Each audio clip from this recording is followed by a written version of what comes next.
Support for No Easy Answers comes from listeners just like you, so if you have not done so already, please consider becoming a supporter of No Easy Answers at www.anchor.fm/No Easy Answers and click the support button. Every little bit helps and we couldn't do it without you. Here's episode 9 in its entirety.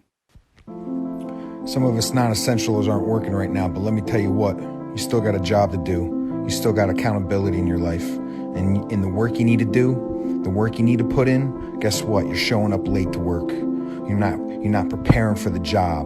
You're staying up all night long watching Netflix, then getting up at 12 noon, eating what you're not supposed to be eating, watching what you're not supposed to be watching, not taking care of yourself, right? You're not keeping promises to yourself. You're not writing down the daily goals and the things that you need to do in order to succeed. Now, you're still working, but you're just taking the play off, right? You're taking the easy way out, cutting the corners.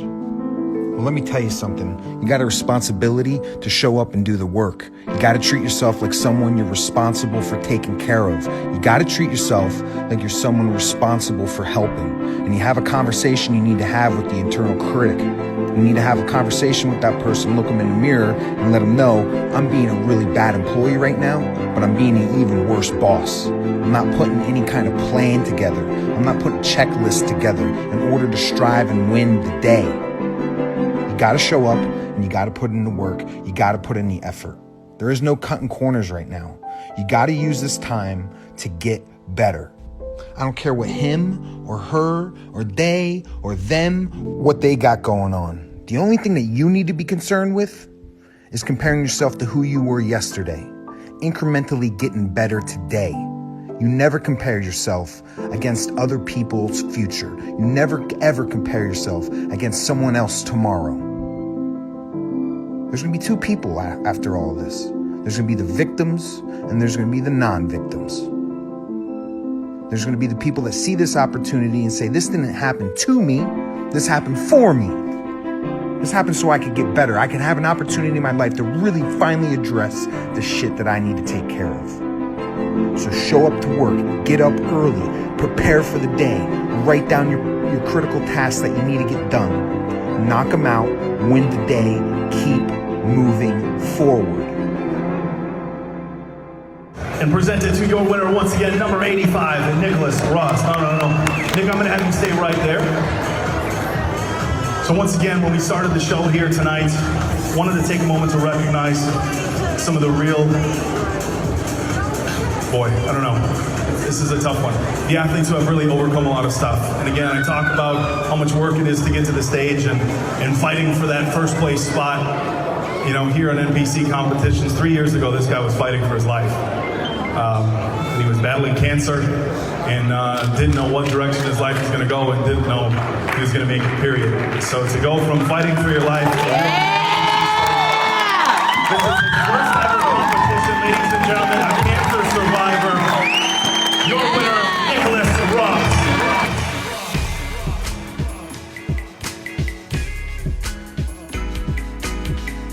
Today is Saturday, October 24th. The year is 2020. This is No Easy Answers, and I am your host, Jules Taylor. Today, like all days, I have no easy answers for you.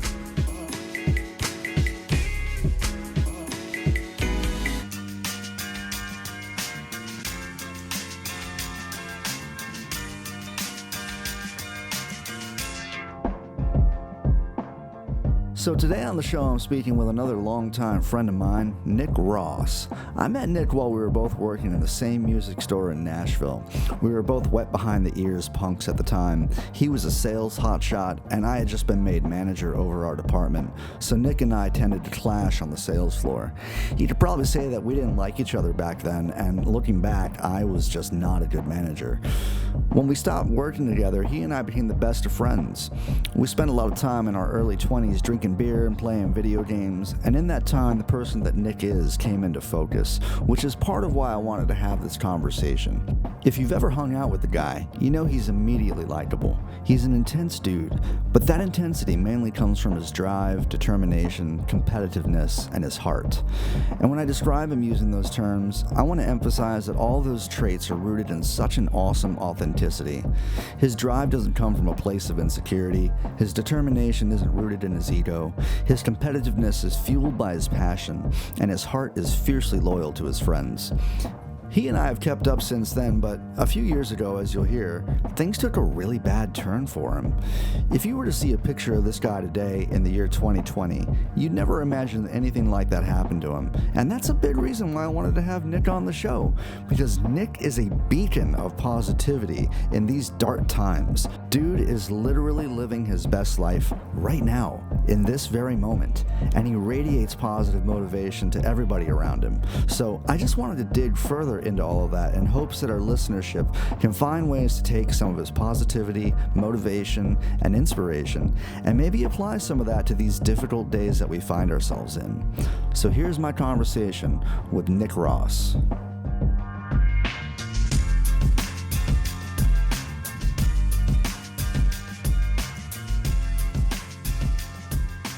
So, I've been asking folks, I've been starting out, because we're living in such interesting times, like how are you? How's your mental health? How's your family? And how are your loved ones? Yeah, everyone, my family side, I have actually a very tiny, small family, but everyone's healthy, happy, working, employed. Most of my family works for themselves, so in the horse business. So they're still training and still doing clinics and still riding horses. I've been great. I almost feel guilty to say that I've had one of the best years of my life, despite everything that's gone on, and just kind of refuse to let anything that's out of my circumstances control my life, and just really work on and focus on winning each individual day as it comes to you, one at a time. Yeah, before we got on air, man, I was reviewing some of your videos, man, and you got two videos which I think are really quite remarkable. One of them is like this prep talk you're doing about, like, you're not putting in the work and you're cutting the corners, and you have to have a talk with the inner critic. And the other one is kind of like a 5-step plan to winning the month by winning the day. Yeah, man. And I know that you've, like, off and on sort of been into I don't know what you'd call it. It's like a philosophy, but it's more like ontology, stuff like The Secret and manifesting, and kind of high vibe culture, but like in a way that's more self-help oriented. How did you get into all of that? Yeah, I think the word self-help gets kind of a bad rap. Totally. It's kind of like back to when I was growing up, it was like chicken soup for the soul, and then that kind of spread out. I kind of like the word self-management, cool. and kind of being your own boss of yourself. That first video you talked about, I actually created like only a few weeks into COVID, because I knew that this was going to last a while, and I didn't know that. I had a feeling it was going to last a while, and I knew that people were going to be really affected by it. And you only really had one or two choices: to be a victim or to do something about it. And I was going to sit back and just be a victim. The win the day, the idea about win the day and doing what's called taking care of your 5 critical tasks daily, is actually something I read or listened to from another podcast by Andy Frisella, who owns a company called First Form and a bunch of other companies in the fitness space, probably the biggest and most well-known supplement company out there. But Andy does a podcast, and he's the one that I got that idea from. And that's actually kind of how I started, and we'll get into it later, kind of my journey and my process and my transformation.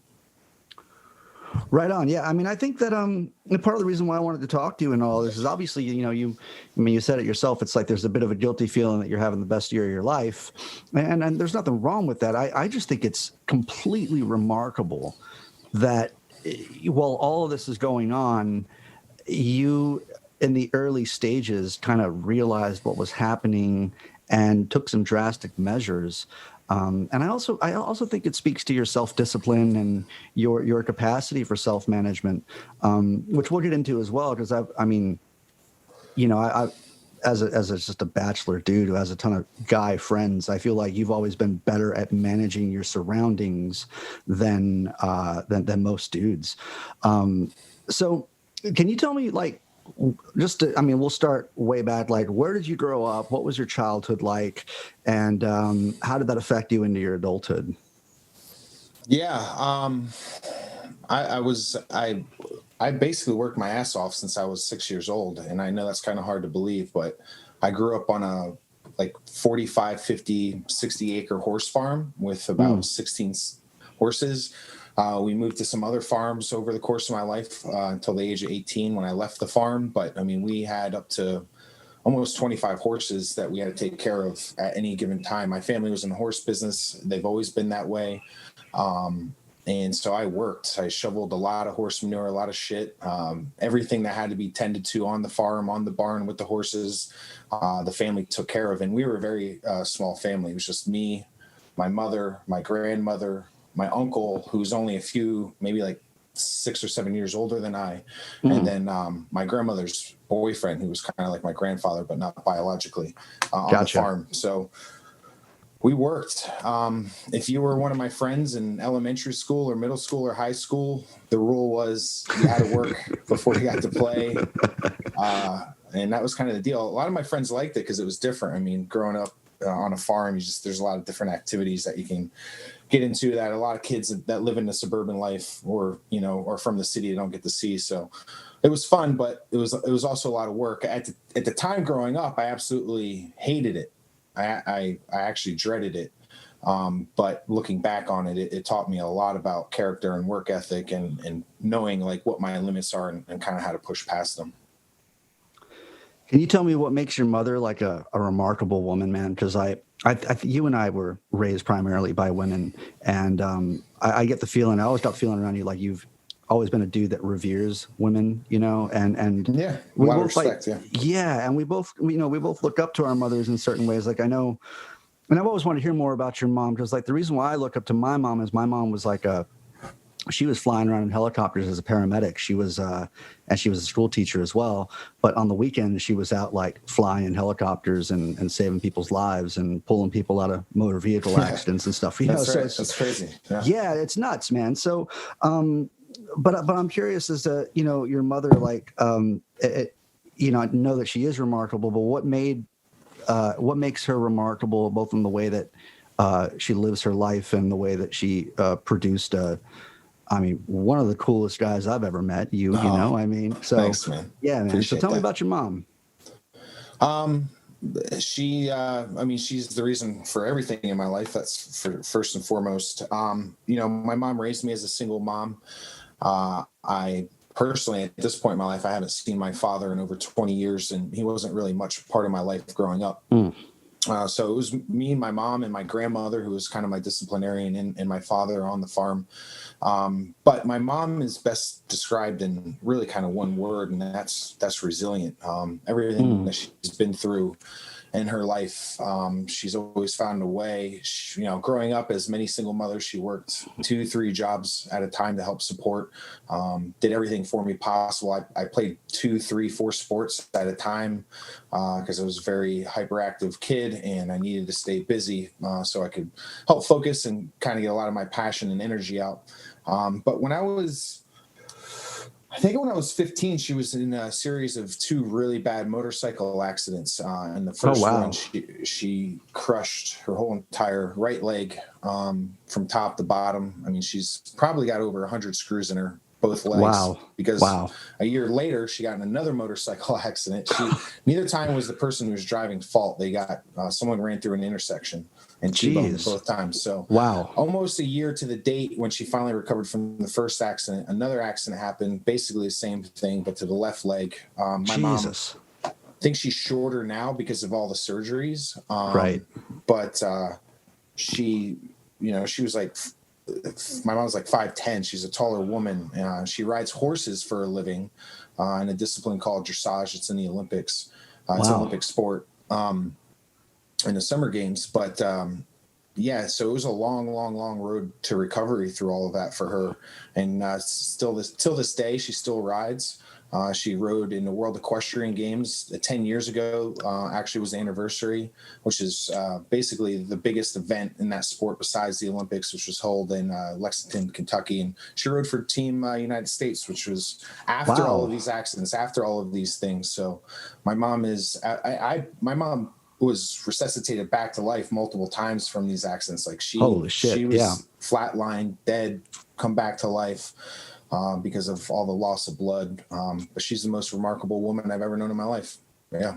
That's amazing, man. You know, I have a long-standing promise I haven't broken with my mother, in that I made her a promise when I was young that I would never get on a motorcycle.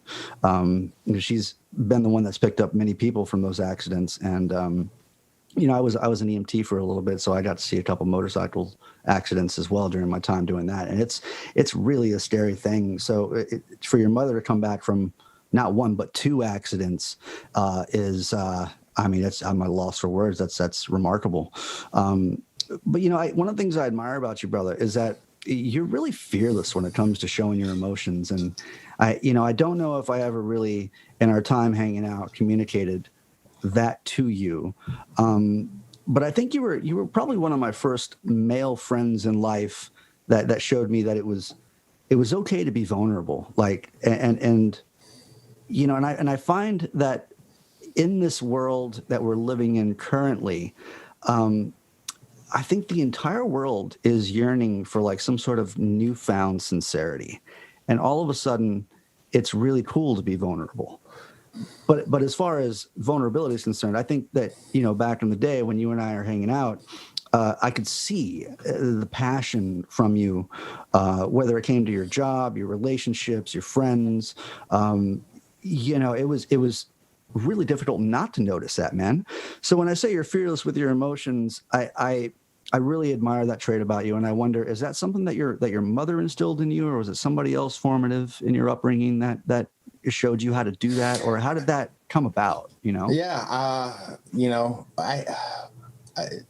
I think a majority of it has to do with just nature versus nurture. Like there's definitely, you know, genetic side to it, but there's also the environment that I was raised in, where I was raised in the country. I think kind of, you know, being from the Northeast outside of Philadelphia and New York and New Jersey, a lot of guys are kind of raised that way, are a little bit more expressive with their emotions, good or bad. However, you know, you want to kind of stereotype that, it is what it is. And you kind of have to compete and keep up with that growing up in that environment. My father is absolutely a very emotional person, and I definitely take over, and I see, and I've had to work specifically on that as I've gotten older in life to not make the same mistakes. But you know, I grew up in a Catholic Irish family, and you know, you kind of had a fight for your voice to be heard over the dinner table. Yeah. And we're very expressive and loud, and we communicate that way. That was a problem for me when I first moved to the South, actually. Trying to figure that out and how people react to you. It's just a kind of a different tempo. But, you know, like anything in life, it's got its positives and its negatives. I personally, you know, I'm about to turn 37 here. So the last few years, I've really been actually trying to work on lowering the volume on some of the emotions, because we're not our emotions at all. It's good to be passionate, but you also have to be driven. Right. I had the kind of, I mean, if growing up in Philadelphia or around New York in the Northeast made you loud and passionate and able to express your emotions, I think I had the exact opposite experience growing up in Texas, where it's like, men don't cry. You know, you buckle your belt, you put your hat on, you strap on your boots, and you just compartmentalize and shove that shit down. You know, and so really though, it was like, and that was always kind of juxtaposed to who I was as an artist, as a sensitive creature who wants to read philosophy and be creative and have the sort of sensitivity that's necessary to be an artist. But you actually moved from, when I met you in Nashville, and you had come from Ohio, or you had moved down from Ohio to Tennessee, and I think you were in LA like before that. So can you take us through like what areas in the country you moved and what made you move there? Because I mean, I have friends that have lived all over the country, but not really to the extent that I think you and I did. Like I made it out to Phoenix and Nashville and New York, and you made it out to the West Coast and stuff. So what was your course of events like? Yeah, I spent basically the first 19 years of my life in the Pocono Mountains in Pennsylvania. It's absolutely beautiful country, Appalachian Mountains. It's in the northeast sector of the country. It's kind of a destination and tourist area just because it's so scenic and so beautiful. But as I said earlier, I had to get off the farm. I love being around horses. The time didn't really understand all the work that I had to do, but I knew it was necessary. But I just wanted to get out of that situation, just from growing up and just being from a small town and just wanting to leave. So from there, I went to college in Orlando, got involved in recording arts and music and wanting to record music. From there, after I graduated, if you're going to work in the entertainment industry, you're going to go to New York, you're going to go to Nashville, or you're going to go to LA. I didn't want to go back home to the Northeast. At the time, I thought Nashville was nothing but country music, so I didn't want to move here. So a group of us moved to LA. From there, basically every 18 months for almost a 10-year span, I moved. So I went from Hollywood to Cincinnati to Nashville to Indianapolis to Las Vegas to Dallas. And 5 years ago, I moved back to Nashville. That's a lot of moving, man. But it's It was a lot fun. yeah, I'm sure it's new adventures and new people, new cities. You know, like when you and I were hanging out, it was getting to the point where like, you know, you couldn't even step out to like grab a bite to eat without like everybody knowing you just from hanging out in East Nashville. Yeah. So It was a much smaller crowd too back then. yeah, right. Nashville's definitely different now, isn't it? Like, I mean, I've heard that housing prices are just like through the roof, and it's very gentrified, and it's not the same old Nashville like when I was there. Yeah, So the joke here is that the city like bird is a crane because there's nothing but cranes in the skyline. Everywhere you look, there's cranes. There's a lot of development. It's one of the fastest growing cities in the South. I think for like a 5-year average, there's like over 1,000 people moving here a week for 4, 5, 6 years. So yeah, the growth from when you lived here, which is what, almost 10 years ago. yeah, about 10 years. Yeah. Yeah, it's completely night and day difference. Absolutely. Developers have come in and it's basically a countrified Las Vegas, I would say. Right. And the urban sprawl seems to be increasing a little bit there. All right. So, dude, before we get into because I'd like to sort of take a Freudian approach and talk about your what's going on in your head as far as like when you started training, when you decided to sort of take the reins on your own life and control it in such a way that it's led you to where you are now. But I know that there was like a seminal moment, man. There was a big thing that happened in your life, and you know, not to be, and I hate to even reference this, man, but there's this country song, "Live Like You Were Dying," I think it's called, and the dude talks about like how he had some sort of scare or something, but then he starts living like he was dying and doing all the things that he always wanted to do but never had a chance to do. And I, out of all my friends, I feel like you encapsulate that. Like you are working on things for your life that, as if there's no tomorrow, as if like you only have this moment, as if the urgency of now is you know, thick enough for you to reach out and touch it. And folks talk about that a lot, man, with like doctors who treat folks and they give them a diagnosis and then, you know, they get better, but during that short time when they think they're dying, they start doing all the things that they wish they had done in their life. But I feel like you kind of have found a way to latch onto that, and it's evident in the success that you've had in your competitions and your self-discipline. But can you tell us like what exactly you went through in order to reach this point of you know, drive and determination that you have now, as opposed to when you weren't working on like health, self-discipline, and competition? Yeah, when I was playing Madden for 12, 16 hours a day. I'm still terrible at that game, dude. Like I still, year after year, I'm awful at it. So, and I actually like, I don't even play the game now because I feel like I'm like a Madden addict, always in recovery, you know? Yeah. So I won't even like subscribe to Xbox Live because I'm like, I could lose so much time to that at this point. So yeah. You don't get it back. All right. So where do I begin? There's a lot to go over there. So when I was, let's just start March 24th of 2016. It was just a few months ago. I had turned 32, and in March, within like a 18-hour window, I had found a lump in my testicle, which shouldn't have been there. And maybe by 4:00 the next day, I was diagnosed with cancer. And that conversation went, and that was on a Friday. And that conversation went, you have cancer, it's aggressive, and you have surgery on Monday. So I found a tumor. Wow. At like while I was taking a shower. And that was probably at like 10, 11 o'clock at night. And so like the first thing you're going to do is you're going to go on WebMD, which is like the worst thing to do. And based upon what I was reading, it basically said that if you have a lump on your testicle and you don't have any pain, there's no pain there, it's most likely cancer or a tumor, something not good. If it does hurt, then maybe it's something else, right? But it's not involved. So, I didn't sleep that night, and I woke up the next day. Called I live in Nashville, so I called the Urology Associates, which is a network of urologists, and of course it's a Friday.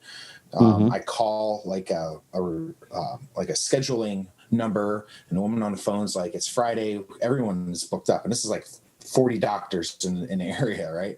Right. And I'm like crying on the phone to where I'm like, "Hey, I think I have cancer. Like I'm freaking out. I need to talk to someone." 12 minutes later, she called me back and she said, this doctor said that he's not going to take his lunch. So during his lunch break, you go there, he's going to see you. And I just need to pre-frame all this. Like I haven't talked about this in over a year. And from there, I haven't talked. So I pause and I'm actually gathering my emotions because it's hard, man. It's almost 5 years ago for me, but it's still like it's yesterday. So I went down to the urologist. He's examining you. It's a very kind of demasculating situation to begin with. And I could just tell on his face that it wasn't good. He's like, "Hey, you got to get an ultrasound." I get an ultrasound.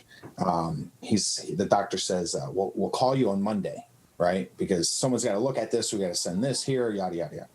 So I took a 45-minute drive from the doctor's office to where I live. I get out of my car. I open my apartment door, walk into my apartment, and my phone rings, and it's the doctor. And he said, "Yeah, it's not good. We don't have all the answers right now, but we need to schedule you for surgery on Monday." And that's when I just started making phone calls to the people that you care and you love the most. Yeah, man. Wow.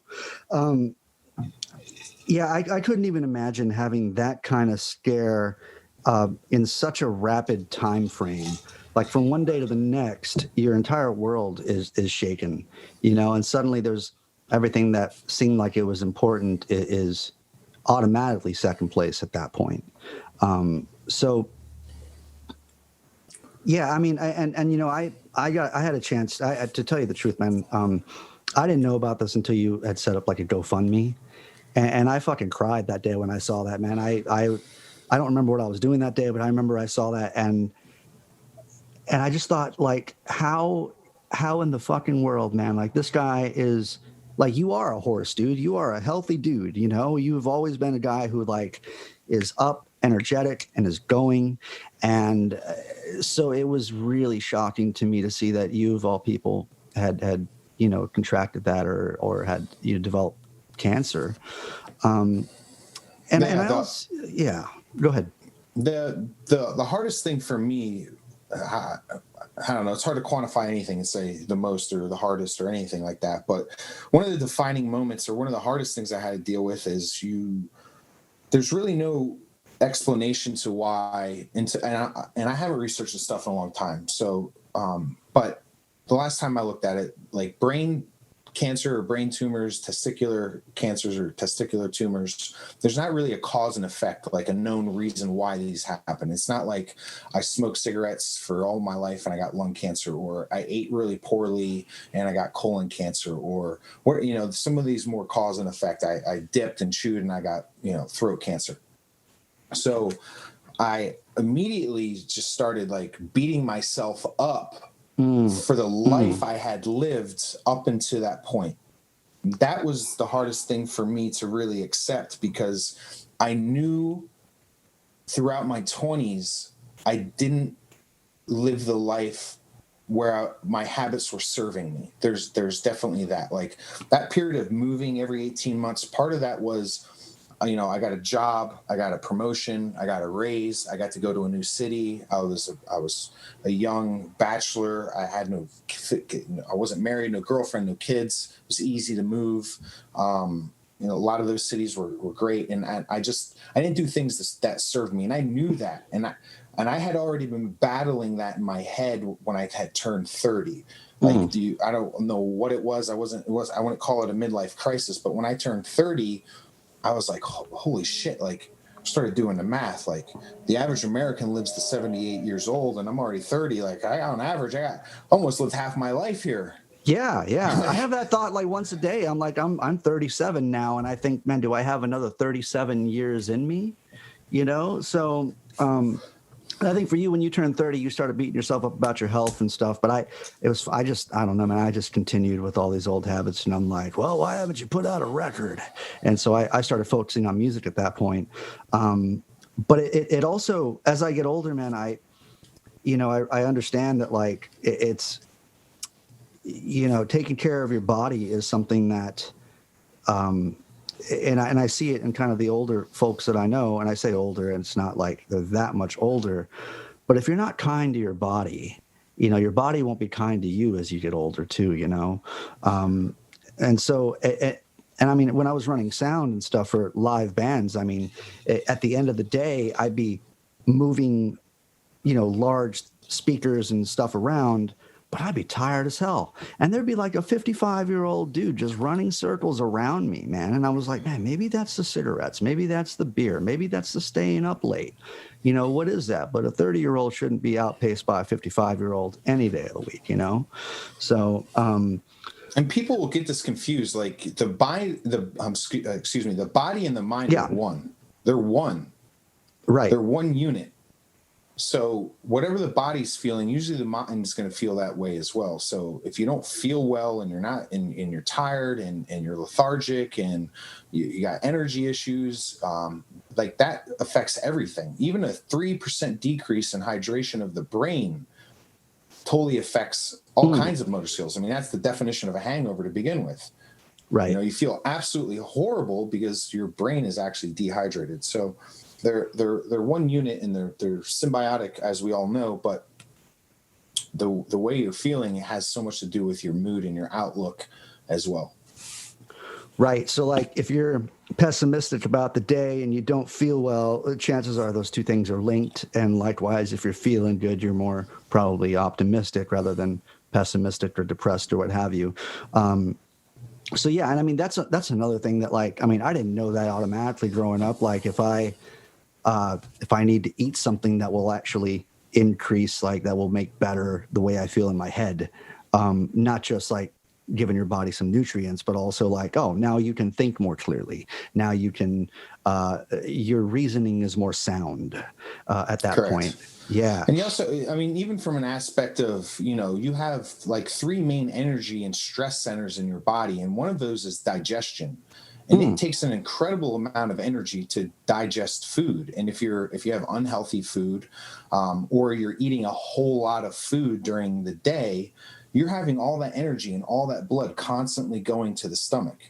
right? And so that's Right. draining you of energy that could be used for recovery or anything else that could actually help you feel better during the day. It's kind of why fasting has become a fad. There is actually no real proof that fasting for X amount of hours from when you wake up to your first meal will help you lose weight or anything like that, more so than eating at your regular scheduled pace. But when you're, and people, they're finding that eat less actually live longer and age less quickly as well. So did I hear correctly, man, when you were one of those videos we're talking, and we'll put links to those in the show notes, but one of those videos when you're writing on a marker board the 5 things that you got to do every day, did you say you have to eat 7 meals a day? 7 meals a day, sometimes 8 meals a day. And that sounds like a lot, but one of those meals might just be like a bagel and a banana, right? I mean, I'm considering that a meal. Yeah. When you're working out or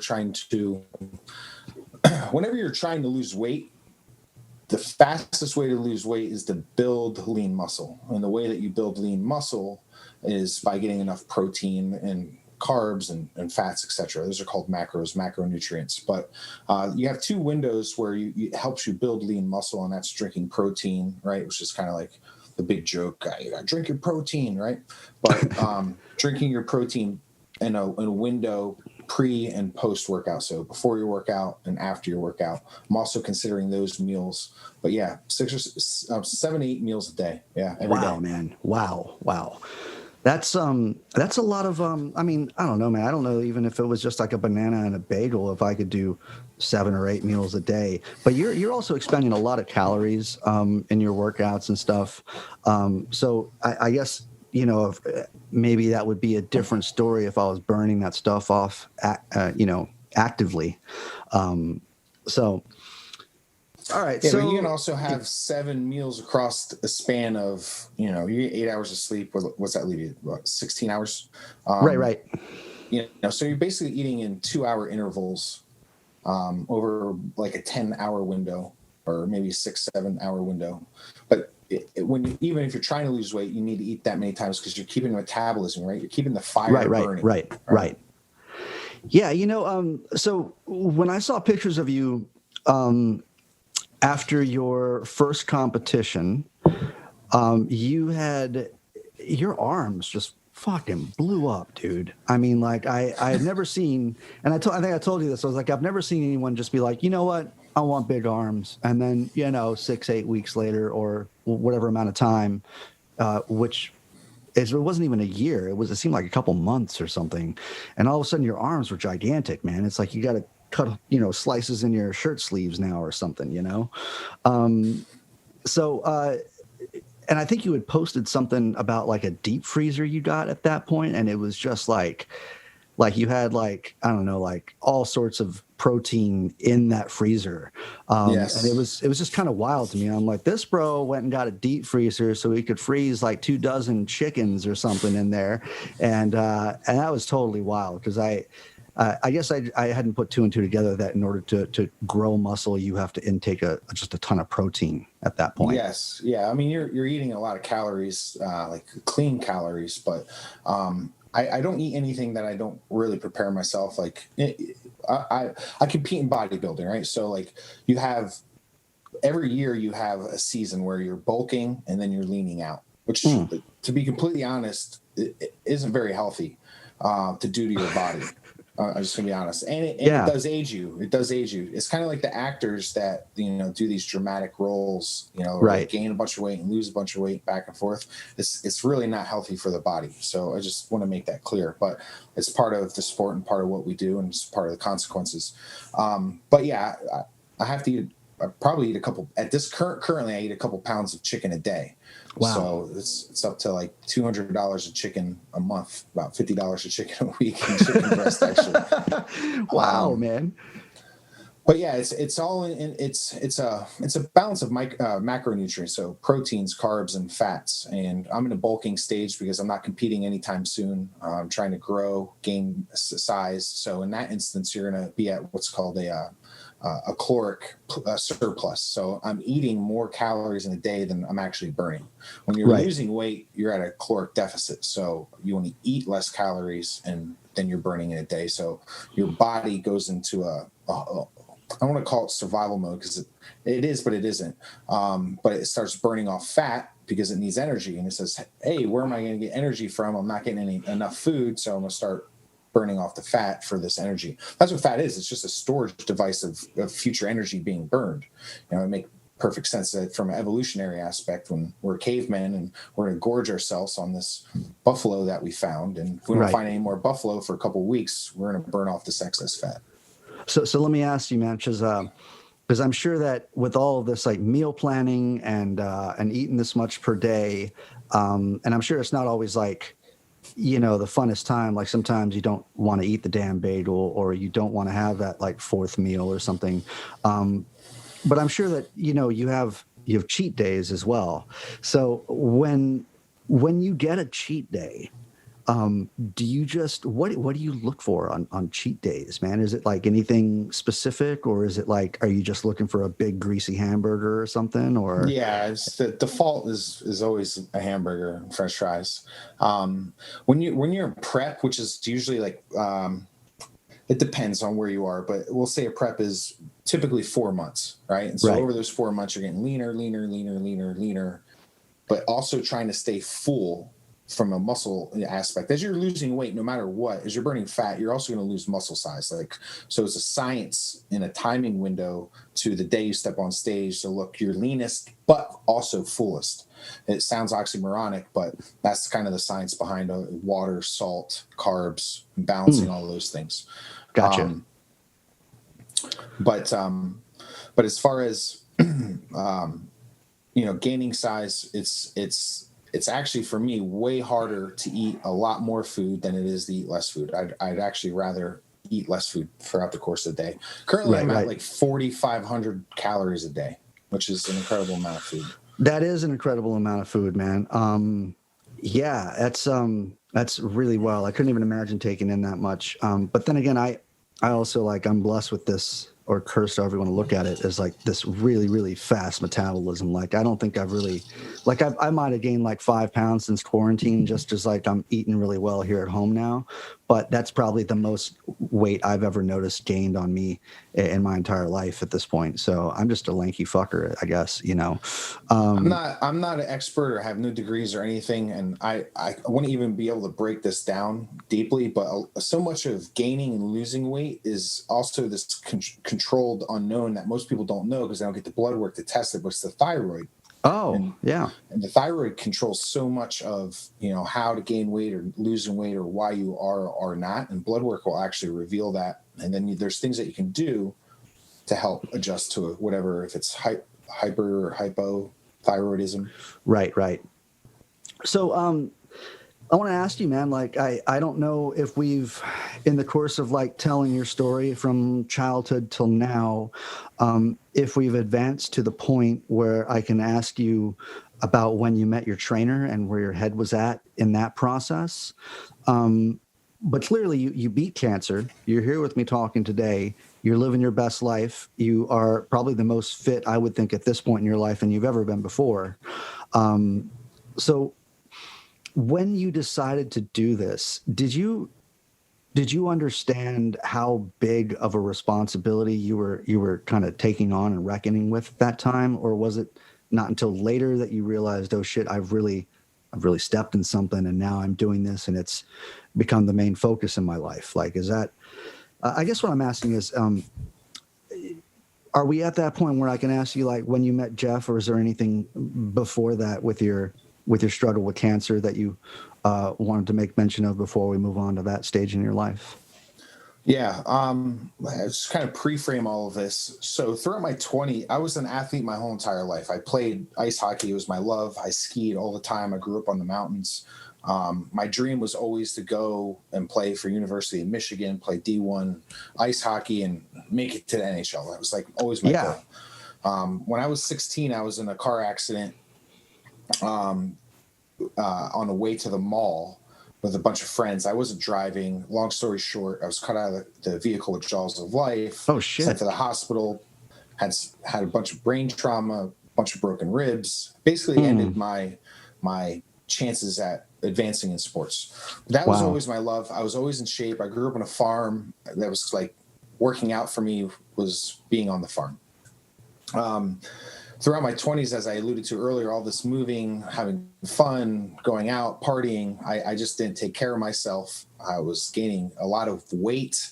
And then all of a sudden, because I wasn't doing all those things, the universe, God, someone was like, hey, man, you need to wake up. Yeah. Here's cancer. What are you going to do about it?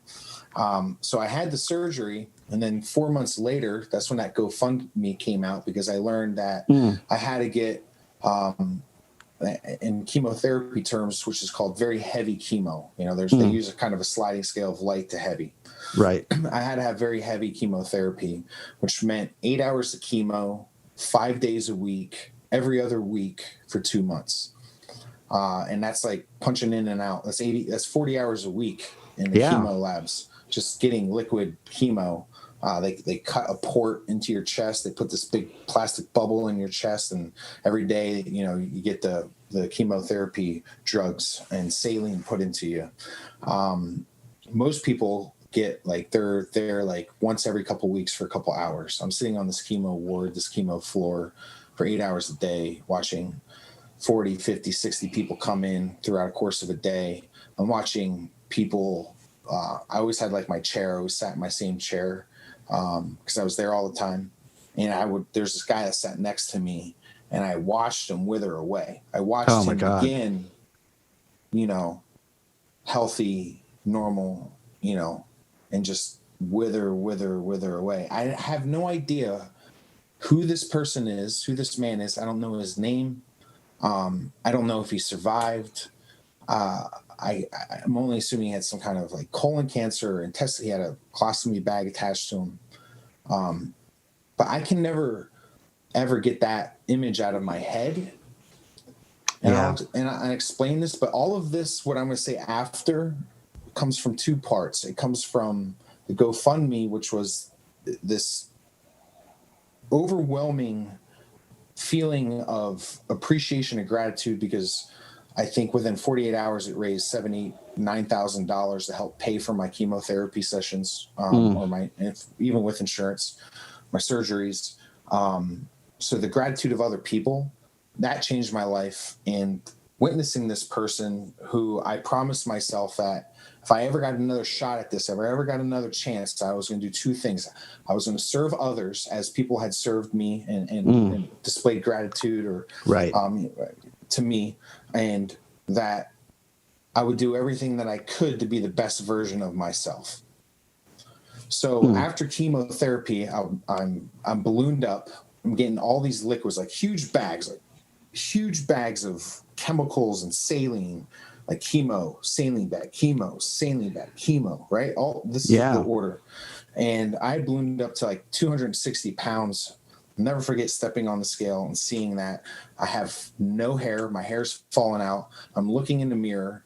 I don't even recognize myself. And I just have this imposter syndrome of, one, I feel guilt that I'm in this situation because of all of my past decisions. And two, I'm in a spot in my life where I'm, you know, battling cancer, battling chemotherapy, and I don't have no idea. I can't even recognize myself. So from, we'll say, being diagnosed with cancer till the decision where I'm like, okay, I need to take care of myself. I need to work out. I need to lose weight. That whole entire journey began because I met a girl who was in the fitness space. And she, when, like, we'll say 14 months after cancer, I was first diagnosed, maybe only 6 months after my chemotherapy sessions, I started working out. And to be completely honest and transparent, that happened from a moment of insecurity when my girlfriend said, hey, you don't want to look fat and out of, you know, shape in our pictures at the beach, do you? Right. Right. Because we had this vacation plan like 3 months in the summer, this was like February. Yeah. We had something planned for May, and it just made me incredibly insecure. Like, mind you, that sounds horrible for her to say. Sure. No one knows all the other stuff. She helped me through cancer and chemo and was a godsend. Sure. But it motivated me. Like, it set me on fire. It absolutely set me on fire. And I did something that I knew that would get me hooked into breaking bad habits and trying to form new habits. I knew, and the day that she said that, I went to the Nike outlet, and I bought a whole bunch of workout clothes and workout shoes. I spent like way too much money that I didn't even have at the time. Yeah. Just to in shakers and a lunch bag and meal prep stuff.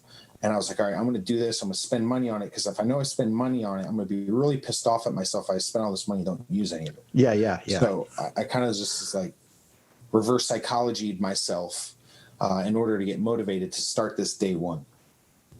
Huh. So I had actually lost about 60 pounds in the first 90 days with working out with my ex-girlfriend. Her name was Lindsay. Okay. But from there, I hit a plateau. So we get to the summer of 2017. I lost all this weight. I'm kind of getting this old competitive self going on, these juices of being an athlete and working out from when I was a kid. I was feeling good again. Things were, I was just confident. And so I kind of hit this plateau as you do in working out, and I had to seek the advice of a coach, someone that could take me to the next level. And my girlfriend, Lindsay, at the time knew Jeff. They had worked together as trainers at a gym. Okay. She's like, you should go talk to Jeff. And that's kind of how I began. I had the day I met him, I never wanted to get into bodybuilding. I had no desires of doing any of that. I just wanted to learn more. Right. And, the day that I met him, he's just like, hey, man, I think you have a unique set of, genetics. You have the work ethic. I think you can do this. And that was 3 years ago, and it's been a grind ever since. Man. So when you're coming out of chemo and you're not recognizing yourself, all the way to being motivated to work out, I know you said when I've spoken to you about this before, you said your mother came down and stayed with you during chemo. Was she there the entire time, or did you end up going to chemo by yourself for a while, or how did that logistically work out, man? Yeah, so every week that I had to go to chemotherapy, that week, the day before, she would drive down from basically Detroit to Nashville. Wow. And then take care of me for that week. You start chemo Monday, Tuesday, Wednesday of the first week. You're feeling okay. By Friday, you feel absolutely terrible. And that kind of wanes through the week that you're off. You kind of start to feel normal for a few days, and then you start it all over again. And were you still working at the music store during all this? Not the weeks that I had chemotherapy, but the weeks off in between the sessions. Yeah, I would work. Yeah. What and people would be like, "Are you okay? What's wrong with you?" Yeah, that's what I was going to ask. Like, socially, it's got to be a little bit strange for folks to see you and know that you're not well. But what was it like socially for you then? I mean, did you hang out with your normal friends, and were they worried about you, like when they saw you, or like, because I know that it's whenever you have like your self-image change, obviously that internally in your head that shifts thing, but a large part of that internal shift in your head is based on what you perceive other people think of you, right? Yeah. So did you what was that like socially for you to even be normally out in public? And did you feel like people were maybe staring at you or questioning you or anything to that extent? I don't know that I remember anything specific about, how I felt. People were always very curious, in a respectful way. and just people sharing their stories. Cancer's, I don't know that cancer really hasn't affected anyone on earth somehow, Right. shape or form, whether themselves personally or friend or family member. So a lot of that, and being in a music store where there's hundreds of people coming in and out, interacting. I was the general manager of the store with employees and customers. Just, my team, there was probably 30 plus associates that I had in that store. The team rallied together. People made sure, and this is like years before COVID ever existed, but because I had no immune system, they'd wipe down the phones and all the things at the end of the night and in the morning. And people were very conscious of, not coming to work if they were sick, etc. So, but yeah, it was difficult. But the company, man, went above and beyond for me and took care of me through that situation, and was able to, show up to work and at least try to do the best that I could. Right. So you meet Jeff, you start training, and then, Jeff approaches you, says, "Hey man, I think you can do this. You got the unique genetics, you got the determination, right?" And you end up winning your first competition that you entered, which is really remarkable as well, and just a testament to your self-discipline and your self-management, is the term you coined. Because I get the feeling that it's if you want to go into bodybuilding, chances are you probably won't win your first competition, but you did that. And so what was it like, man? I was also reviewing. I must have watched that video, man, that day you won. I must have watched it like 20 times, dude, because I was just, it was whatever I felt when I saw the GoFundMe at first. It was probably the opposite feeling I had seeing you on stage, man. So can you take me through like what was going through your head at that moment? Did you feel like a relief? Did you feel like, okay, I've overcome this? Or was it just straight up like, nah, I've got this, I'm done, on to the next?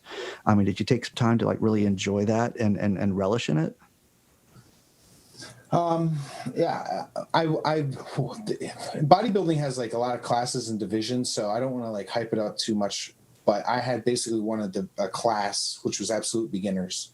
Right. Okay. So it was the first time I ever done it. I'd only been really training for maybe 18 months when I had done it. So I was very proud because that's what I had come there to do.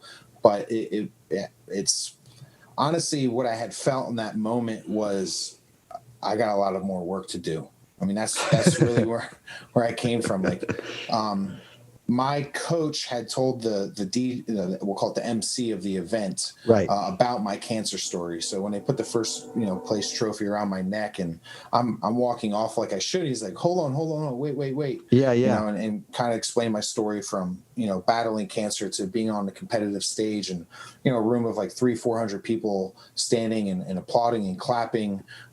It absolutely meant the world to me. But I'll be honest, it made me cry because it was such a long journey. That was like a 3-year gap between all of that. Right. But I knew that I had so much more work to do, because the other aspect of that is I also got a 5th place trophy. So, I hang both of those up because that's the one, to me personally, that is the most important, because that's the one that allows me to know there's so much more work that has to be done, and I need to continue to win each and every day. So many people get hung up in the past or the future, and we all heard that, you got to live in the present and you got to be in the present, but you just have to start incrementally winning at small things in your life every day to help develop character and the habits and the skill sets that help you find freedom and discipline. That's what that moment was really about. It was the acknowledgement and the realization that everything that I had done up to lose all the weight, and then to realize, well, at that point, 33, 34 years old, that you're going to get into a sport that you really know nothing about, but you're passionate about working and putting yourself under stress and pressure to be great. I mean, only 1% of the population does competitive bodybuilding. It's really kind of a silly sport in that aspect, because you're continually punishing yourself. Like you have to pain in a way. It's a bit masochistic, I suppose. Yeah, I definitely can be accused of that. But it's just about all of the work and just counting down the days, because the end of a prep, that last 1-2 weeks of a prep, you're down to like such little food, like less than 100 grams of carbs a day. I mean, it's like a cup of rice and a couple of rice cakes. Like it's not much. Wow. And because of that, your mind is literally just sludge. Like any thought that's working through your mind it's painful. And people ask you the most basic questions, and it's just hard to come up with solutions. It's hard to walk up a flight of stairs. It's, and I would never compare the two, because it's not, they're nowhere the same, but the feeling of being sick through chemo is almost relatable to how you feel at the end of a couple weeks prep, and just pushing through that. And you're talking about the last 2 weeks before you compete? Correct. Yeah. Right. Okay. Yeah. You're not eating much. Right. And you're still training, and you're still running or doing cardio for 90 minutes. So, and trying little to no energy or fuel source. I read this book called The War of Art. It's like a play on the art of war, but it's the war of art. And it talks about like artists and how artists turn professional. Yeah. And so what's the and I'm so upset I can't. What's the author's name of that? I don't know, but I think he's the same guy that wrote the that movie about golf or something like that. The Legend of Bagger Vance, or I think it's called. He's the same author. Stephen Pressfield. Yeah. And I was just thinking about how he has a chapter in that book where it's called like How to Be Miserable, and he talks about basically getting good at being miserable. And it sounds suffering, you have to actually reframe your reality and embrace suffering. Like, so one of the things that is like, pressure is a privilege, suffering is a privilege, because it's delayed satisfaction. It's not instant satisfaction. Instant satisfaction was everything I did throughout my 20s. Like, people say I don't have regrets. Bullshit. Like, I have regrets. I don't sob over them and keep bringing them up in my subconscious and letting them ruin my day. But I have regrets. And one of my regrets is not doing things that served me throughout my whole entire 20s. Like, I did well. I climbed the corporate ladder. I was making good money compared to my peers. I was happy. I was able to do all these things, but I wasn't serving myself at all. And it took cancer to sit there and literally put its hand around my neck, shake me, and say, "Hey, wake the fuck up." And my message is this. My message is, if we want to take the American life, the average American lives to 78 years old, right? Right. Let's break that down, not over linear time frame. Over 78 years, let's break that down into heartbeats. Let's break that down into something more quantifiable. Right. 78 years averages out to 3.3 billion heartbeats. All right. So the question isn't what are you going to do in the next 5 to 10 years, or what am I going to do for the next 40 years of my life? It's what am I going to do with those heartbeats? That's where the sense of urgency comes from, because I've had to have that privilege of living taken away from me. It took that much to wake me up, to change the habits in my life. Yeah. And I don't want other people to have to reach that point to realize that you have all the skill sets, you have all the talent, you have all the gifts, you have everything that you need in your life to accomplish your goals, your desires, your dreams. You just got to put in the work, and you have to put in the effort. That's the only thing separating you from the person to your right and the person to your left. So I know you take in a lot of podcasts, and you read, and the self-management study, you're a student of that. I will say that politically, I've always identified with a very leftist sort of political outlook. And on the greater left, there is this sort of disdain for Professor Jordan Peterson. And I think you're probably the only friend that I have that maybe take some inspiration from Jordan. But and not to wedge this entire question around Jordan Peterson, but I think you mentioned Ed Miley at one point or something. Who are the guys? And I don't even know if Jordan Peterson is really one of those guys, but who are the people that you listen to or read or take in that provide you with sort of this ongoing, refreshing inspiration to do what you do? Yeah. So one of the reasons, like, if you get into like really like just working out or losing weight or going through a body transformation, right? You reach this point where, and most people will actually start at this point, like, I need to do this for accountability. I lack accountability, right?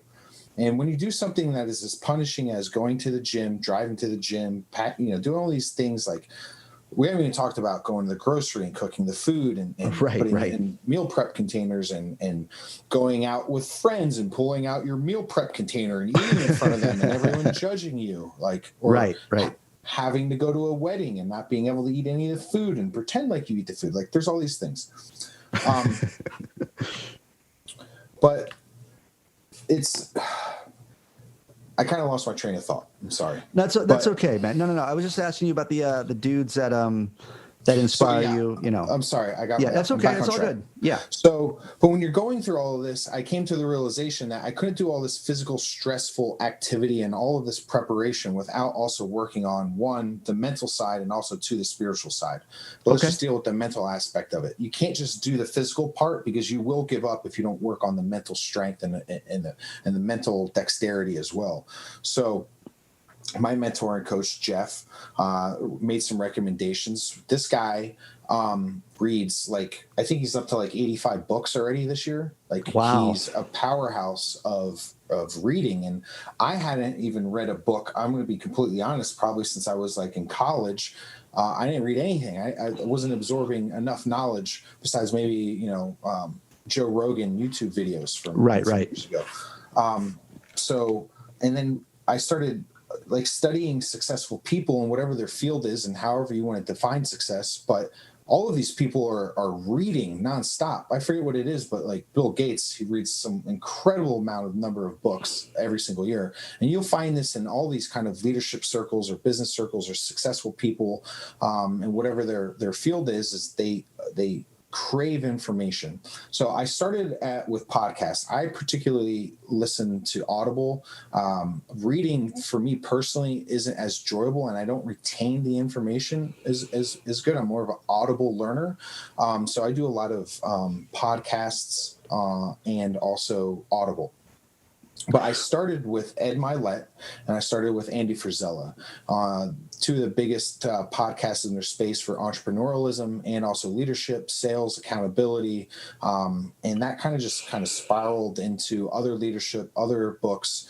But one of my favorite of all, there's two favorites in the early beginning. John Wooden, who's UCLA basketball coach, is probably the greatest coach of all time.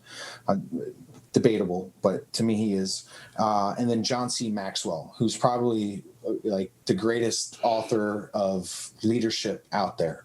From there, I stumbled into Jordan Peterson, and honestly, Jordan Peterson completely blew my world apart when I found him. Someone gave me the book that worked with me, and he said, I really think you'd like this. And he gave it to me. It was his book. He gave it to me as a Christmas present.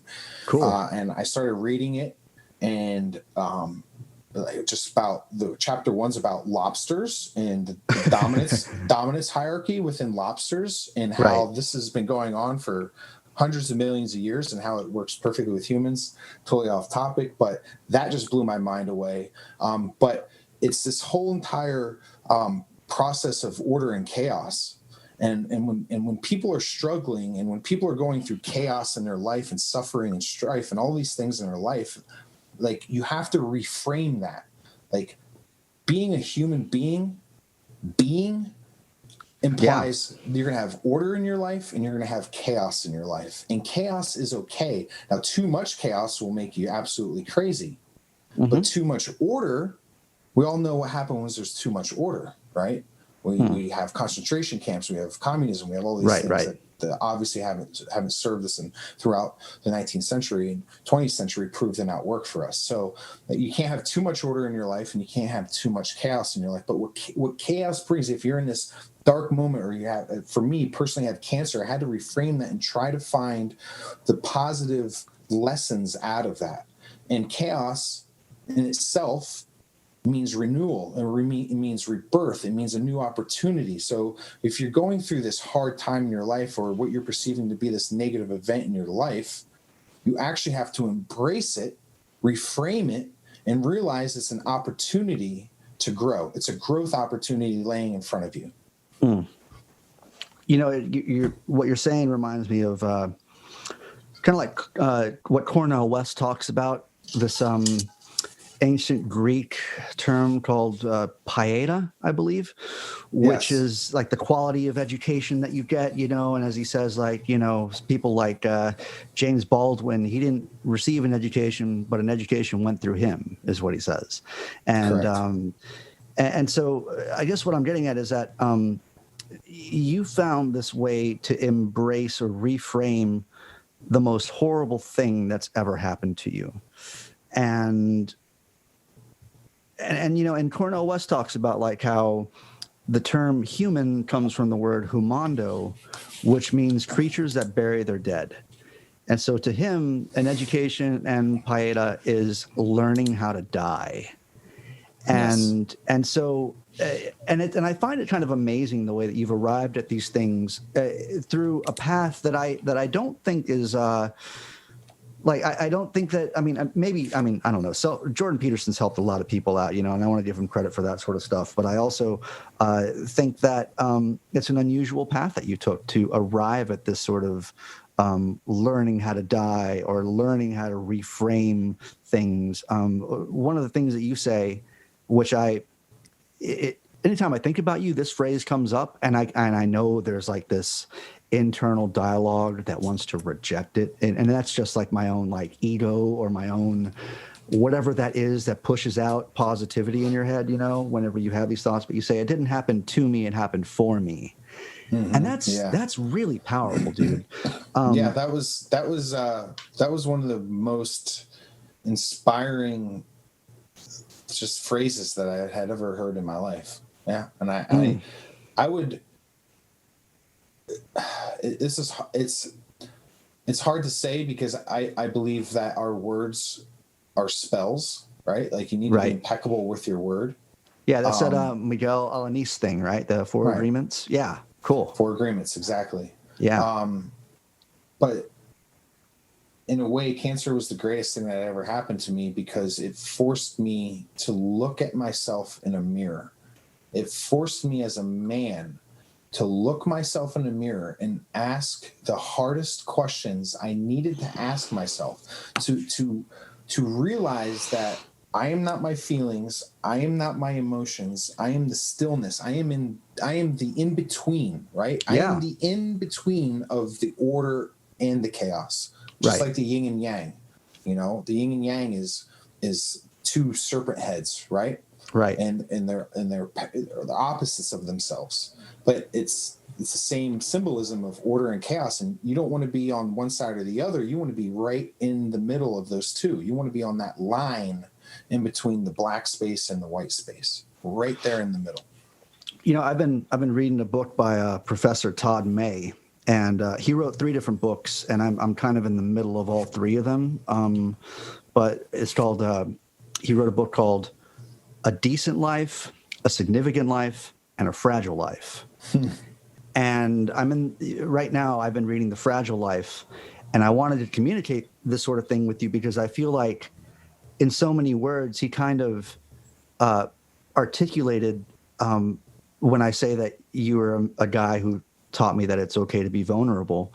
In so many words, he kind of phrased that in his book. And he says there's 2 things, and he kind of coined these terms. And I don't even know if I'll pronounce them correctly, but it was like, you have invulnerabilists and you have vulnerabilists. And the invulnerabilists are in the traditions of some of Buddhists, Stoics, the skeptics, which say that you can build a shelter which is impervious to the world around you. And kind of like the Eckhart Tolle thing where he says, like, you know, your suffering doesn't come from the actual incident or thing that happens. It comes from your thoughts surrounding the incident. Yeah, and the pain body. Right, right. So the invulnerabilists are kind of build up this sanctuary where they can, you know, wait till the storm passes and still have this secure area for them, right? And then you have what he calls the vulnerabilists, who are the people who, I mean, he kind of parts ways with the philosophy of the invulnerabilists because he says that the vulnerabilists are the people that understand that things can happen to you in life which can shake you down to your very core and can transform your life and can transform who you are and what you believe. And so the vulnerabilists are ones that allow themselves to, that acknowledge that you can't just build a shelter that will get you through every storm, because there's going to come a storm that'll be worse off, right? And you have to allow yourself to feel those things which shake your very core, and you'll be better for it. Because Absolutely. if it's like if somebody pisses in my Cheerios, I can get a new bowl of Cheerios, and that's not a huge thing, right? But if like someone close to you dies, or if you have if you're suddenly confronted with the fragility of life like you've been, I just have to say that I'm full of admiration for how you have transformed this storm that shook you to your core, and you have emerged like a phoenix, man. Like you're just like, if I feel like you're living your best life in the worst year ever, I feel like you are more fit and more determined, and you are more on your like teleological path, like the thing that Nick Ross was supposed to do to be the best version of Nick Ross. You are currently doing the things that make you the best version of Nick Ross. So I guess just a couple more questions here, man. So tell me about, like, other than, I mean, is there anything else on the mental game you'd want to talk about? Because I think you're one of the most mentally strong people I've ever met, even back to our days of playing Madden on the couch. Because Madden, I realized what was so cool about that game is that it is a mental game in a lot of regards. And I always was amazed how your mental stamina always kind of lasted way longer than mine did in that game. So I don't know if that was a good or a bad thing. Right. But it was just a testament to like what your mental game was capable of. So given all of that, dude, I know that you recently left the music store and you started your own business. And I'm curious if you could tell us anything about that. It's a crazy time for anyone to start a new business. I mean, when a new restaurant pops up in town, I'm like, what are these people doing? Do they understand, like, opening a restaurant in a pandemic during a lockdown? How does somebody even rationalize that as the right thing to do? You know, but you're just plowing ahead, and you're just staying the course, and you're focused and poised. What was your thought process to think that now is the right time to do this, and how is all that going for you? Yeah, just to be clear, I didn't start my own business, but I went I joined two very small businesses that are kind of upstart here in Nashville as a business development manager. So I did take a big leap from something that was very stable and firm and been in business for 96 years. And right. But I had worked for that company for 15 years, and it was time for a change. One of the couple things that I really like this whole idea of is of overcoming fears, and really that's where I'm really at in my life, and what the last couple of years post cancer chemo is, and getting past all those fears of, am I going to live? Am I going to die? Do I have cancer somewhere else? Am I going to need this other surgery where they cut me from stem to stern and take out all my lymph nodes? And it's just pushing past the fear and pushing past my own mental mind set, like barriers that I had put up in my life that I didn't think I could push past. All of a sudden, cancer taught me, like, hey man, if you apply yourself and you do these things, you really grind it out, and you show resiliency, and you show a little bit of fortitude and a little bit of grit, and you have these skill sets, and you take those same skill sets that you use to push past the most difficult part of your life. Like if you just take those same skill sets and you apply them to other aspects of your life, you can have the same success. Like if one person can be great at something, right? If they can learn how to do it really, really great, then everyone else can as well. You know, and it's about taking your talents and your giftedness and what you're passionate about and using those things to serve others, right? And that's a long-winded way of saying, like, I had to figure out how to use the things that I was passionate about and my own 2-3 areas of giftedness, and how can I push past fear. That's what bodybuilding was for me. Like that year I said to myself, what is the thing that I can do? Because my biggest fear is judgment. So what is the biggest thing that I could do and be judged? Well, I can take my clothes off and step on a stage with a bunch of lights in front of 100 people, and I can get judged on my body. Right. Like, then that comes down to this saying I heard in it, and it kind of changed my frame of mind, which is the cave that you fear holds the treasure that you seek. Huh. Okay. Right? And it also comes back to this other saying that I love so much, and you can't see it, it's behind me, but I have a dry erase board of affirmations that I kind of meditate for like 15 minutes on every morning. But the other one is slay the dragon, right? And the dragon is the metaphoric medieval times type metaphor for what was always hoarding your gold. Hoarding your treasure, right? So the dragon, we would take Lord of the Rings, for instance, right? But the dragon in the mountain protecting and hoarding all the gold from you. Like that's your destiny. The gold is your destiny, and the dragon is your fear. You have to slay the dragon. And I worked for the same company for 15 years. That's why I moved all those times throughout my 20s. I was very grateful. They did many great things for me. I learned so much about leadership and sales. But it was time for a change. And I knew that I had to take a risk. I knew I had to take a risk because I believe when you're chasing your dreams or you're pursuing greatness or you're chasing excellence, you have to really understand what's holding you back and not be risk adverse. Right. You have to take risks in life. Like you listen to any successful person podcast, you read a book, you listen to Psalm on the news, movie, documentary, whatever, however you're getting your information. Most people say you need to take a risk at some point. So I decided to take a risk, which I researched. I'm working with people that I believe in. But yeah, throughout all of this and COVID and being furloughed and laid off work, I made that decision. And I can tell you that I'm extremely happy with the decision I made. That's fucking amazing, actually, dude. I mean, I'm just, really in awe that in this time, despite everything going on, you chose to take that leap and take that risk. But that risk that you take is also, it's attached to a larger goal, and the risk being part of the entire process of reaching that goal is something quite remarkable. All right, so 2 more questions. I got to ask you, man. I know that you confronted a bit of your fears when you had like a nude photo shoot recently. Yeah. And how was that mentally for you as opposed to like,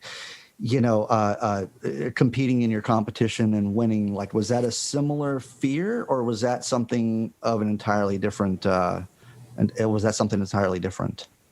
Yeah, I mean, that was an extension of the bodybuilding, getting on stage and being judged in a bodybuilding competition. I had won my competition. I had posted on social media before that a picture that I would probably never ever post, and a photographer who was making a magazine, a local fitness magazine here in Nashville, after I won my competition, reached out to me, and he was like, growing up, there was always this, I'm born in the 80s, so through the 90s, like you'd always get your Sports Illustrated, and if you're into sports, like you love Sports Illustrated. Yeah. Sports Illustrated always had this, it was called the Body issue. Right. Which it was athletes from all different types of sports, male and female, in like athletic positions, nude, but like their body parts were covering, the other areas that couldn't be seen in public. Right. And so, it was extremely intimidating to be in a photo studio with just a photographer and wearing a sock. I mean, that's all you're doing. Red Hot Chili Pepper style. Yeah. Yeah, and I had no experience in this world or realm whatsoever at that current time, and all I can say is having a great photographer is like makes a world of difference, and they just know how to bring make the situation comfortable. Super cool, man. But once again, it was just overcoming fears. That year, I was just stacking up, overcome fear, overcome fear, fear, overcome fear, because I'd been given a second lease at life.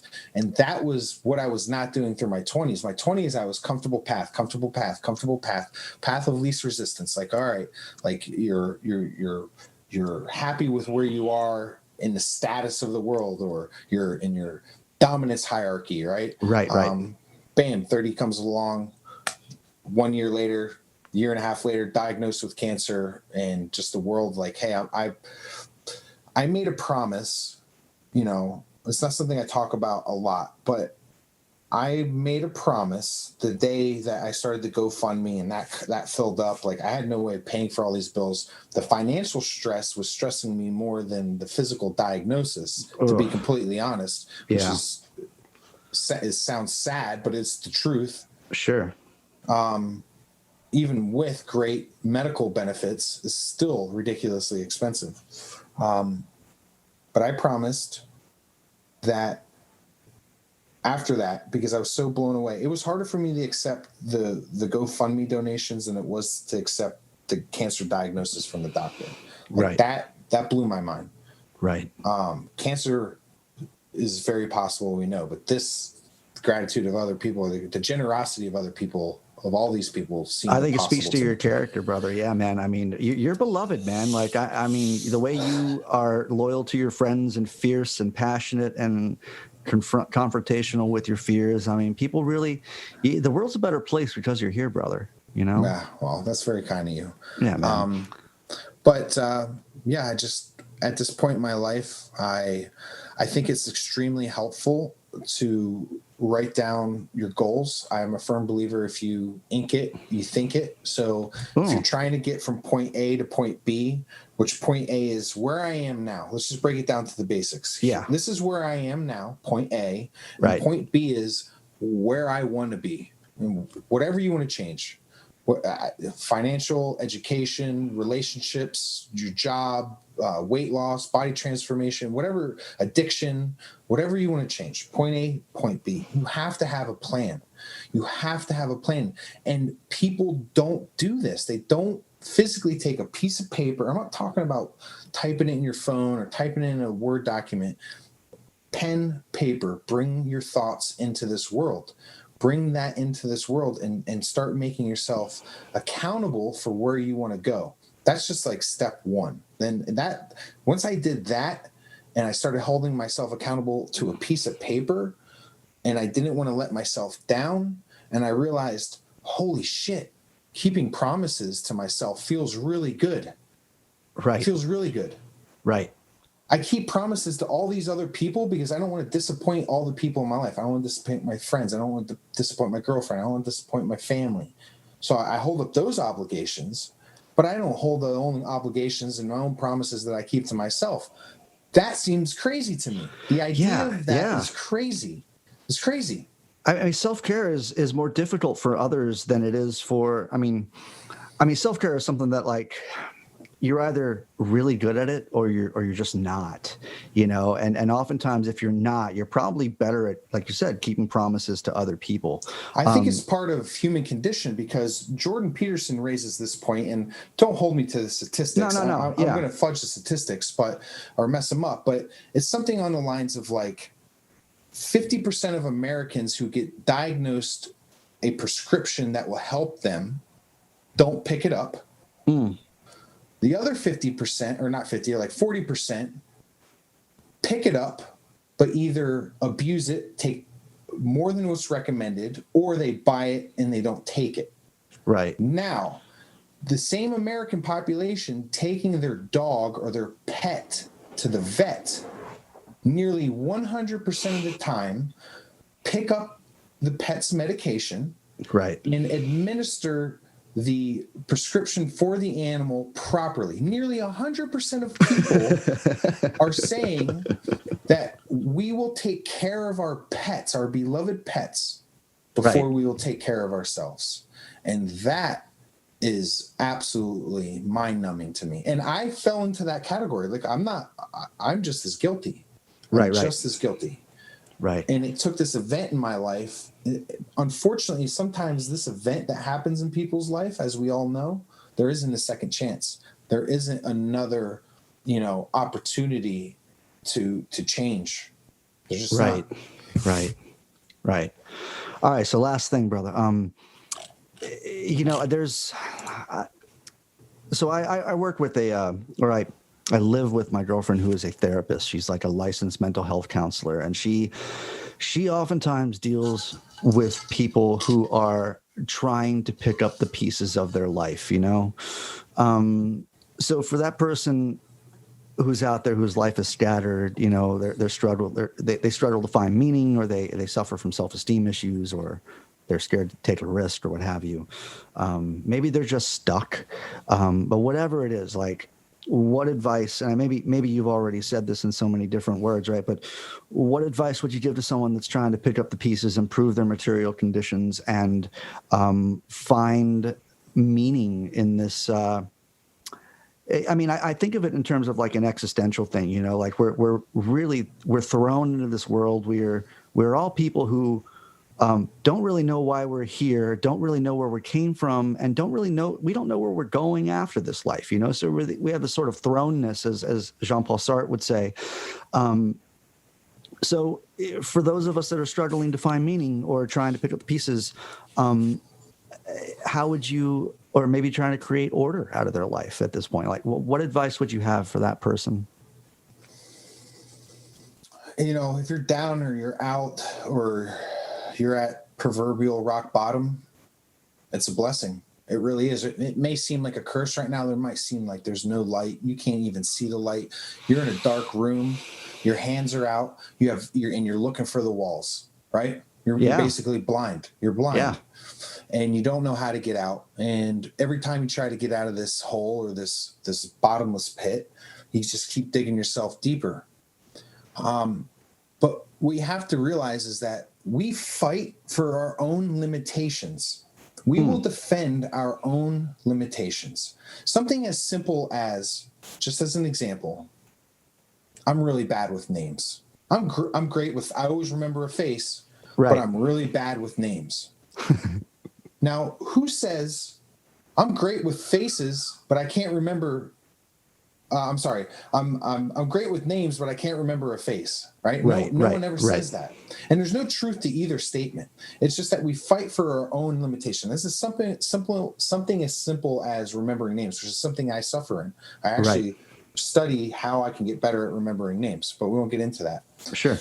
Studies show that 50% of people, when they're talking about their past or events, that they're made up. They're completely made up events. Right. So even the limitations that we're putting on ourselves, which happen from past events, from someone did us wrong, or someone cheated on us, or someone took advantage of us, or someone hurt us. When we tell those stories, Jules did me wrong. You're not going to believe what he did. Right. It's a made up story. 50% of the things that we say, we tell either to ourselves or to other people, where we have fabricated the situation, we have embellished, or we have added to the story, so it seems like we are the victim. How could I possibly have succeeded when this person did this to me? Right. And it's made up. So we literally defend our own limitations. That's one of the first things that you have to understand is stop thinking that you can't do something because someone else did something to you. You're not the victim. If anyone else has accomplished it, you can accomplish it too. It just depends on how badly you want it. Do you want it as badly as you can breathe? Do you want it that bad? Because if you want the change to happen, you have to come to this point. You really have to come to rock bottom, which is a blessing. That's the opportunity. You're at rock bottom, great, because now you have an opportunity to change. You have rebirth, you have renewal, you have a new opportunity. You can't go anywhere else. You only have one way. Maybe the best thing about rock bottom is bouncing and the upward momentum you feel after that, you know? I mean, I totally feel what you're saying and all of that, man. It's like people misremember and the brain doesn't remember perfectly as well. It kind of fills in the gaps. And then all of a sudden you're wondering, how did this happen? Well, you're remembering a past that's half remembered, half imagined at that point. People tell the same lies over and over and over to themselves where 5-6 years pass and you literally can't remember the situation. Yeah, you know, and it's kind of amazing. Like I kind of think of it as like whenever you're trying to fill out a resume or something and you're looking for like addresses and you don't remember the zip code or the address or the phone number to a place you worked at for 5 years, 10 years ago. And so, you know, it's like if you can't remember something that was tattooed onto your brain that long ago, what makes you think that like the course of events that you are recalling are exactly the way that you imagine they went down later on, you know? So, yeah. But these are the feelings and the emotions we keep bringing up that keep holding us down. So it becomes this repetitive cycle of I'm pulling up my past instead of concentrating on winning the day. You have to just incrementally get closer and closer and closer to your goal. And realizing the closer that you get to your goal, the further it becomes away from you. You're always chasing. It's a target you're always chasing. You never actually are ever going to be able to say, I met all my goals. I am completely tapped out. There's nothing else that I can do. Because once you get to that next tier, there's a whole nother set of goals that you have to accomplish. And people don't want to do the work. They think that it takes less work to be mediocre than it does to become great. And it's actually a fallacy, because when you're just being mediocre, you're failing and failing and failing and failing also all the time over and over and over again. And it takes a lot more effort to correct those mistakes than it does to apply yourself at a high level and a high achiever level to strive and try to chase greatness. I'm not talking about perfection. Perfection's impossible. No one's perfect. We're all incredibly flawed. But we can chase excellence. And there's a difference between that. And it's not like the number one question I get asked all the time is like, how do you find motivation? There's tons of days where I have no motivation whatsoever to go to the gym or to eat chicken for the 1,000th time. Like, I'm sick of chicken. All right, man. Well, but I have to eat it.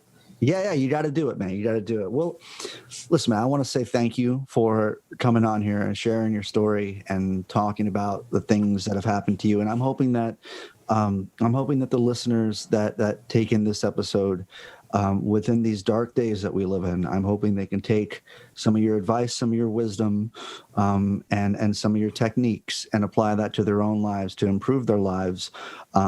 Because at this point, we're all looking for a little bit of happiness and meaning and normativity, I suppose. And I'll take whatever I can get. And, you know, as far as, you know, looking over my list of friends, man, you're one of the most inspiring people I've ever met. And I feel like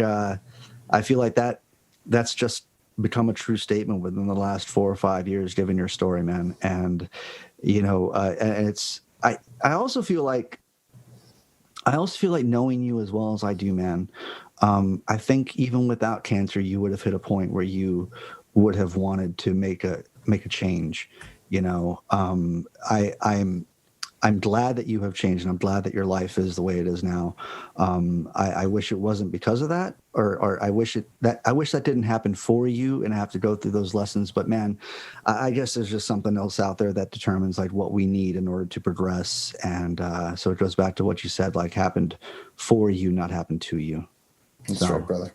I appreciate the kind words, man. It's been a pleasure. It's been great catching up. Yeah, man. I love you, brother. And I'll talk to you soon. Love you too. All right, brother. Bye, Jules. Bye. Well, that's it for episode number 9 of No Easy Answers. I hope you enjoyed the conversation with Nick Ross. You can follow him on Insta at RossFit, that's R0SSFIT. And as always, if you'd like to send any comments, concerns, criticisms, or vitriol, you can send those directly to noeasyanswerspodcast@gmail.com. Support for No Easy Answers comes from listeners just like you. So if you have not done so already, please consider becoming a supporter of No Easy Answers at www.anchor.fm/No Easy Answers and click the support button. Until next time, take care, all my guys, gals, and non-binary pals.